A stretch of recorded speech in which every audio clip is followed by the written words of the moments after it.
Hi everyone. General car information, car reviews और car technology के अलावा लोग अक्सर कमेंट सेक्शन के अंदर मेरे से गाड़ियों का वेटिंग पीरियड भी पूछते रहते हैं, जैसे कि ब्रेजा का वेटिंग पीरियड कितना है, ग्रैंड विटारा का कितना होगा, and so on and so fourth. मुझे हर कार का तो नहीं पता होता कि किसका एग्जैक्टली वेटिंग पीरियड कितना चल रहा है, लेकिन जिनका मेरे को पता होता है मैं उनका जवाब कमेंट बॉक्स में ज़रूर बता देता हूँ, और जिनका नहीं पता होता उनकी मैं कोशिश करता हूँ कि मैं इन्फॉर्मेशन गैदर कर लूँ। लेकिन अभी फिलहाल लेटेस्ट अपडेट जो मुझे पता चला है वो है XUV 700 का, कि इसका वेटिंग पीरियड 3 महीने से रिड्यूस हो चुका है।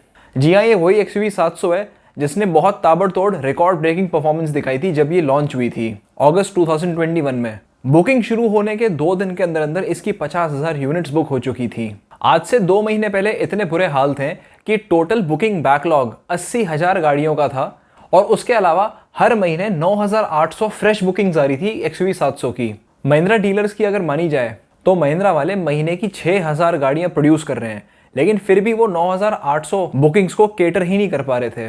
इस चीज की वजह से इतना ज्यादा वेटिंग पीरियड होने लगा था कि जो इनके हॉट सेलिंग मॉडल्स थे AX7 और AX7L, जिनकी डिमांड भी सबसे ज्यादा है, जो सबसे ज्यादा फुली लोडेड है, उनका तो 19 महीने वेटिंग पीरियड खिंच गया था। डीलर्स ने लिटरली कस्टमर्स को ये कह दिया था कि आपको आपकी कार शायद 2024 में मिले, और शायद इसी वजह से काफी सारे लोगों ने अपनी बुकिंग ऑल्टरनेटिव्स ढूंढने शुरू कर दिए, जैसे कि Tata safari, Hyundai Alcazar etcetera. Situation अभी भी कंप्लीटली काबू में नहीं है, लेकिन पहले से काफी इंप्रूव्ड है, क्योंकि booking period up to 3 months घट चुका है अक्रॉस ऑल दी वेरिएंट्स।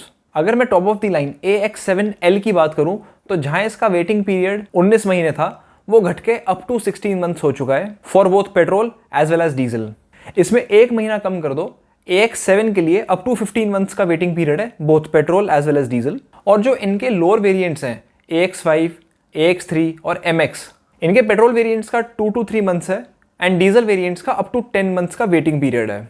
मुझे ऐसा लगता है कि महिंद्रा स्कॉर्पियो एन का लॉन्च होना भी बहुत बड़ा रीजन हो सकता है कि XUV 700 को थोड़ा सा रिलीफ मिला है, क्योंकि कुछ कस्टमर्स 700 से डाइवर्ट होकर स्कॉर्पियो एन की तरफ चले गए। हालांकि वेटिंग पीरियड कम तो हुआ है, लेकिन अभी भी अगर मैं इसको एब्सोल्यूट टर्म्स में देखूं तो 15-16 महीने का वेटिंग पीरियड अभी भी ज्यादा ही है। अब इस चीज में मैं कुछ जरूरी बातें बताना चाहता हूँ कि ये फैक्ट्स और ये डेटा एज ऑन सितंबर 2022 है। तो यूट्यूब एल्गोरिथम हो सकता है कि दिसंबर में, जैन में, अगले साल मार्च अप्रैल के अंदर भी ये वीडियो किसी को सजेस्ट करे, तो कोई अगर उस टाइम पे इस वीडियो को देखेगा तो इसलिए मैं पहले ही बता देता हूँ कि ये सितंबर 2022 के हिसाब से है। ये शायद बाद में जब कोई इस वीडियो को देख रहा हो तो वैलिड ना रहे। दूसरी बात, ये अप्रॉक्सीमेट मंथ्स हैं, इसलिए मैंने up to 15 months, up to 16 months बताया है। ये डीलर टू डीलर और लोकेशन टू लोकेशन वेरी करता रहता है। ऐसा जरूरी नहीं है कि दिल्ली के अंदर जो वेटिंग पीरियड है नागपुर के अंदर भी वही वेटिंग पीरियड हो। ये एक एवरेज वेटिंग पीरियड है अक्रॉस ऑल दी डीलरशिप्स। थोड़ा बहुत 19-20 ऊपर नीचे इसमें हो सकता है। आप सब जो इस वीडियो को देख रहे हैं, अगर आप लोगों में से किसी ने भी XUV 700 की बुकिंग करा रखी है तो प्लीज अपनी लोकेशन और एक्सपेक्टेड टाइम ऑफ डिलीवरी या वेटिंग पीरियड नीचे कमेंट बॉक्स में बता देना। इससे जो भी लोग वीडियो देखेंगे या जिन तक भी ये वीडियो पहुंचेगी, इंक्लूडिंग माई सेल्फ, मैं भी कमेंट बॉक्स पढ़ता हूँ, तो हम सबको ये पता चल जाएगा कि across all the geographies, across all India कौन कौन सी डीलरशिप्स पे कहाँ पे कितना एग्जैक्टली वेटिंग पीरियड है। इसके 2 फायदे हैं। पहली बात कि गिनी चुनी डीलरशिप्स के ऊपर एक्सट्रीम कॉन्सेंट्रेशन ऑफ कस्टमर्स नहीं होगा। पता चला कि कुछ डीलरशिप्स खाली बैठी हैं, कुछ डीलरशिप्स भरी हुई हैं, और सारे कस्टमर्स वहीं बुकिंग करा रहे हैं, किसी को उस डीलरशिप का पता ही नहीं है।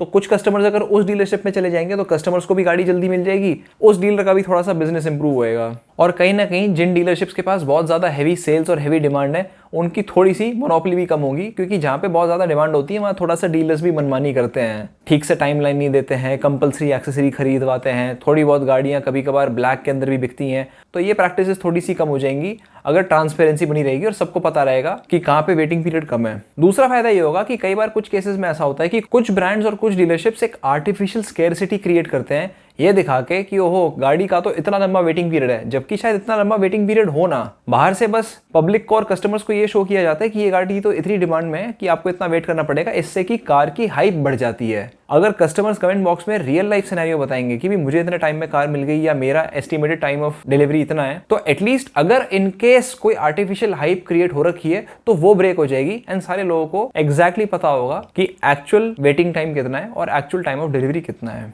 लेट्स होप कि ये वीडियो और इसके नीचे का कमेंट सेक्शन हम सबके लिए हेल्पफुल रहे। Thank you so much. Bye.